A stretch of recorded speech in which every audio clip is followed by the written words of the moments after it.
What big companies are overrated and why? Instagram. What a hot pile. It used to be a fun app for sharing pictures and reaching new people across the world. Now it's a cesspool of shitty ads, of models, influencers, and massive meme accounts posting all of the aforementioned. Instagram has become TikTok for people who don't want to use TikTok. Apparently it's too much to ask to be able to see what my friends and family post in chronological order again. Tap the Instagram logo in the top left, select following, then it gives you basically that. Brand name jewelry stores like Zales, Kay, and Jared. You can usually find better deals at local family-owned jewelry stores or just better stuff online in general. I agree. Zales is owned by Signet who, according to Wikipedia, owns Ahem. Blue Nile. Belden Jewelers, owned by Sterling. Ernest Jones. Goodman Jewelers. H. Samuel. JamesAllen.com. Jared. Jared Vault. J.B. Robinson Jewelers. K. Jewelers. Leroy's Jewelers. Leslie Davis. Mappins. Marks & Morgan Jewelers. Osterman Jewelers. People's Jewelers. Piercing Pagoda. Rogers Jewelers. Shaw's Jewelers. Weisfield Jewelers. Maybe there's nothing inherently wrong with this, but these huge companies owning huge companies that own huge companies just weird me out. Multiple brands that collectively dominate the market create an illusion false choice. You compare prices at a few big name competitors and see that they are all about the same, which creates a sense of that's just how much it costs. Luxottica does the same thing in the eyewear industry. They frequently mark things up an average of 800%. I think Google has gone past its peak. 10 years ago it seemed like driverless cars were just a few years away and they had so many neat projects in the pipeline. Nowadays its products are becoming increasingly filled with ads. The company spending billions on stock buybacks rather than further investment in R&D is a sign to me that they've run out of ideas. Google is a deeply weird company. They have enormous numbers of extremely smart people working on hard problems that are at best only tangentially related to how they make money. Ad sales are how Google makes their money. Everything else they do exists only to funnel eyeballs to ads. Search exists so they can sell sponsored ads. Gmail exists so they can harvest your information to serve you better targeted ads. Android exists because they were worried that Apple might cut them off from mobile search ads. And it just goes deeper from there. Pixel Nexus phones exist to combat the narrative that Android is a low-end platform, so they can still sell it to phone companies, so they can capture ad impressions. Not to mention, the one thing they were good at, searching, has become abysmal in recent years. I find it nearly impossible to find stuff now relative to 10 years ago. Part of it is that most things I search for are extremely niche, and Google only wants to show you the most popular or sponsored results. As an SEO, search engine optimization, the Google search algorithm has gotten even more difficult to understand. The algo helps us website owners / content writers / bloggers / etc. get our pages to populate based on search queries. But it's gotten so convoluted the last several years that good guys are getting pushed back in the rankings by shitty sites that have millions of pages with thin, irrelevant content. Not to mention, Google values the paid ads a lot more than the organic results where there is no money. Blizzard. It's crazy how loved this company used to be and where they are now. Right. It's crazy how the perception of the company has changed over the years and how rapidly it's changed. I used to think of it as this bright and creative company and now it's used so many negative things, from horrible workplace to scamming their players lol. Activision. It became very apparent that Blizzard no longer had the same values after they were bought by Activision. It went from let's make games so amazing that millions will want to play to let's make our games more lucrative. In the late 90s they were by far the best. How the mighty have fallen. Starbucks. I can't believe people shell out that kind of money for coffee.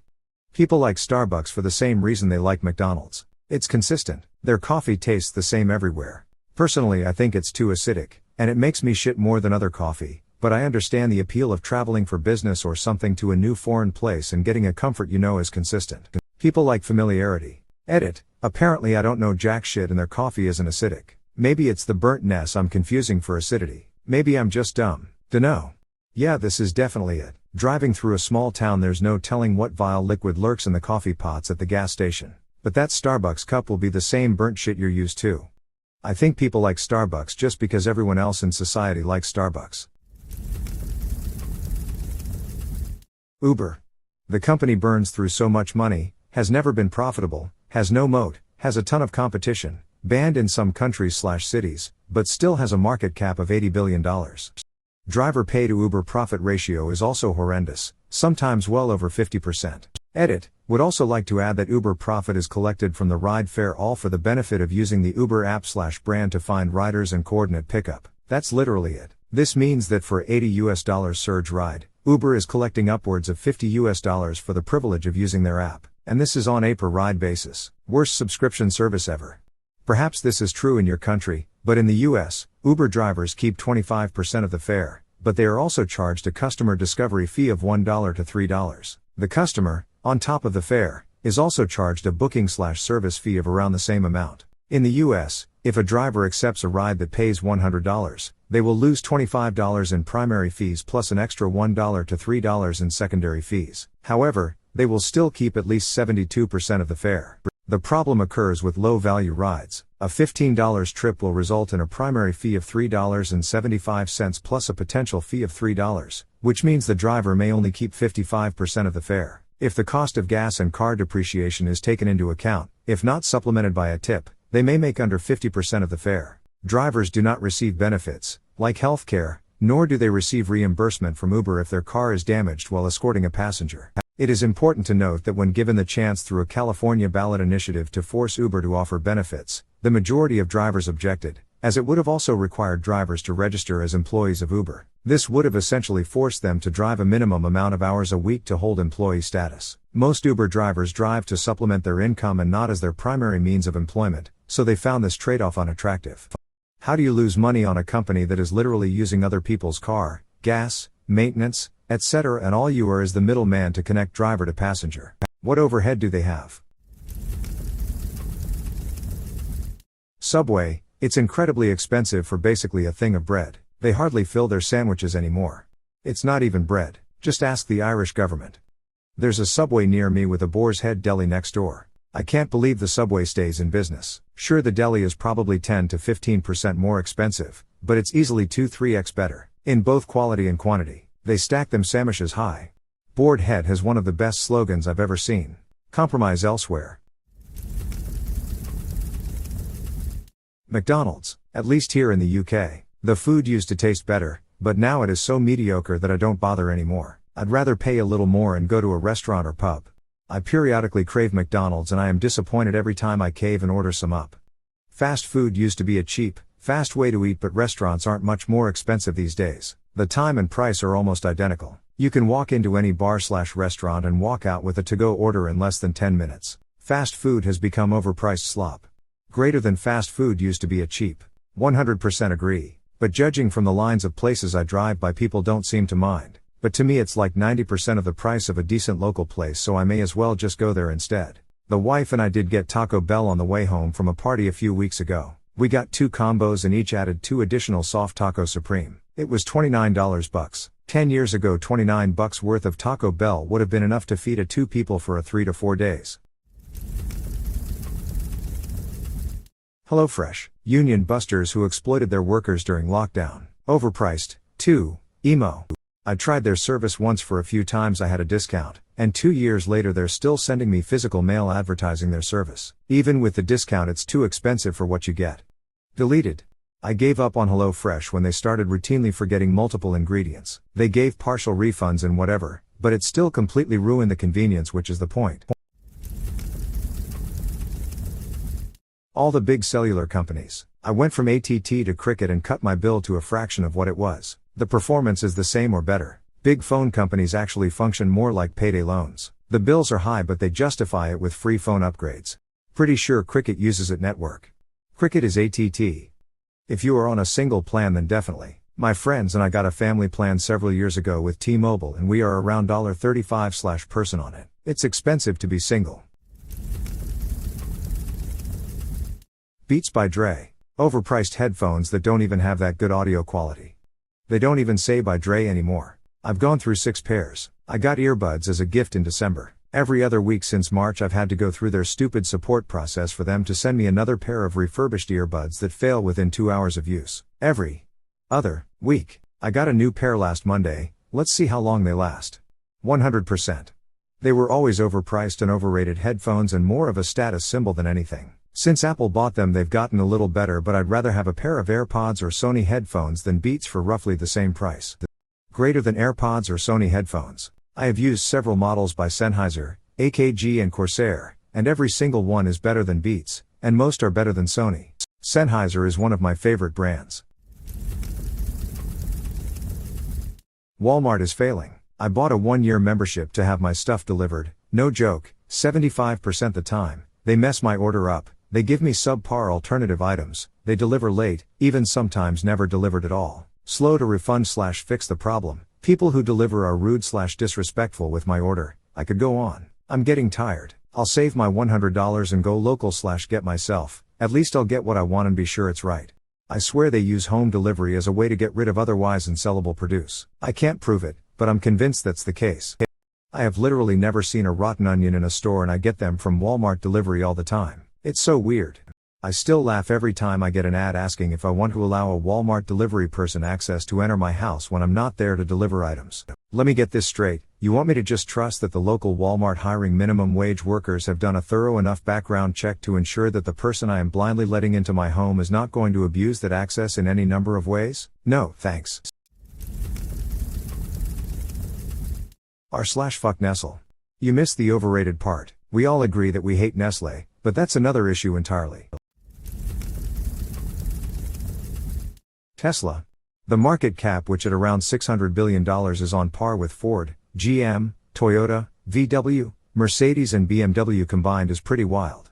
Yep, I feel they quickly turned from cutting-edge technology-driven vehicles to overpriced, poorly built smug machines.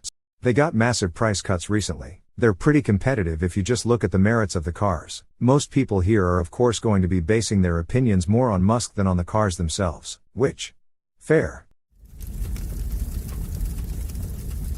Snapchat, like everyone uses Insta stories now. In addition, the My AI update is SMH really creepy. The AI thing would be fine if it fell down the contact list when I ignored it like all my other friends. I still use Snapchat as a convenient way to send and receive pictures I have no intention of keeping with my fiancé when I'm traveling. I talk to one person consistently on it and like 3 people sporadically. Feel like everyone has forgotten Find My Friends feature. When it first released, mine was on by default. It's so creepy. If I want my friend to know my location, I can just tell them vice versa. Why do people need live trackers on everyone? It's still there. Luckily, I'm pretty sure it's off by default now. I don't understand what the point of the feature in the first place was. If people need to know my location, they can use Life 360 or something similar. If we aren't close enough to need to know that 99% of people anyone knows, then they don't need to know my location. Balenciaga. The high fashion industry is such bullshit. Rich people are suckers. Gesundheit. YouTube, greedy with those ads. Which are never relevant. I'm a recovering alcoholic and I keep getting ads for vodka, gin, rum, all alcohol I used to binge on. Very triggering to say the least. I heard about Bones Coffee somewhere about a year and a half ago. I have never liked coffee, but I thought maybe I just had always had crap coffee, so I got like a sample pack. Turns out I still hate coffee. With the bonus being that every time I turn on YouTube for a year and a half now, I'm getting ads for this crappy coffee company and I don't feel like there's anything I can do about it. LucasArts since Disney took over. Lucasfilms, Disney shut down LucasArts immediately after they purchased Lucasfilms. Not a story that the mouse would tell you. I'd say, LucasArts since late 90s, when pretty much all their creative force, Ron Gilbert, Tim Schafer etc. left the company. I had no problem canceling my Netflix account. Their content mostly sucks. I loved them back in the DVD by mail days and when streaming first came out. In 2007-2008 it seemed like they had almost everything on streaming. Now it's all these in-house shows that nobody likes. Haven't had a subscription for about 5 years because of this, and was a member for 10 years prior. They were good until they decided that they needed to have 75% original content with 1% being any good. I don't think that was entirely Netflix's fault. More that every network that used to allow Netflix to stream their shit pulled everything off of Netflix in order to make their own shitty streaming service. Disney. I went to Disney World in Florida as a kid and my whole experience was just meh. I went on roller coasters, got my face painted like Pluto, got a souvenir light-up sword, and rode the monorail around the park. Don't get me wrong, it was still fun, but it was just the same experience as any other theme park I've gone to, minus the monorail. Even back then I didn't understand what all the hype was about when it just seemed like another theme park, but with a bunch of themes relating to movies. You can totally enjoy Disney, but personally I just don't see the hype in going back every single year. We are huge Disney fans. Been to every park except 2 in China. Disney World visited easily plus 150 times. We're DVC members. Multiple cruises as well. We are also stock owners. We as a family feel it's gotten so bad now. It's a constant cash grab. Genie Plus should be eliminated. The parks are in the poorest condition we've ever seen. Food prices are beyond insane. CMs are overworked. It takes Excel sheets, 6:50 a.m. wake-ups, and hours of work just to get there and manage the requirements. Vacationing at Disney is now a job. All the magic is reduced. People are paying much more for much less. Many don't know that as it's their first visit. Disney needs to let creators not be encounters run the parks. We have been lifetime fans, who are right now looking to not go again this year to any Disney property. I feel like all the magic has been saved for the people who can afford the deluxe packages. My kid occasionally watches the YouTube family A for Adley. They go on Disney trips, the Hawaii resorts and parks and such, and it's amazing. Family craft projects, themed dinners with integrated shows/entertainment, semi-private meet and greets, themed scavenger hunt rooms, just tons of amazing stuff. But I have a feeling that those are extremely pricey packages, or even limited to social media influencers as mutual advertising. It is. Disney is not for those on a budget. Amazon. There's no quality control, and is starting a lot longer to receive items. Plus, the prices really aren't competitive. The lag time for receiving items is getting annoying. Their expected delivery bears little resemblance to reality. Also, it always pays to price shop.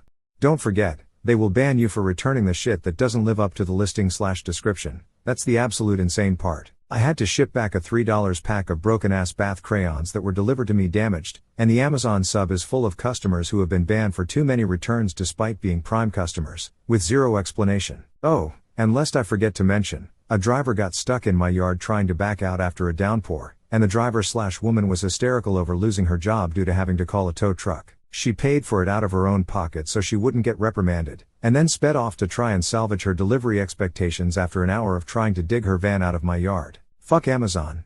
That's insane about the woman having to pay for the tow truck out of her own pocket. Stuff like that infuriates me. Last year I bought one TV through them 3 different times. First one came, and when I powered it on, lines were going through it. They replaced it with another of the same model, same issue. Returned that one, ordered another one, same issue. Mind you, each return took over a month to get my money back, and I am a Prime member. Most of the stuff I have received has been of average quality, so I decided that I will not be renewing my membership this year.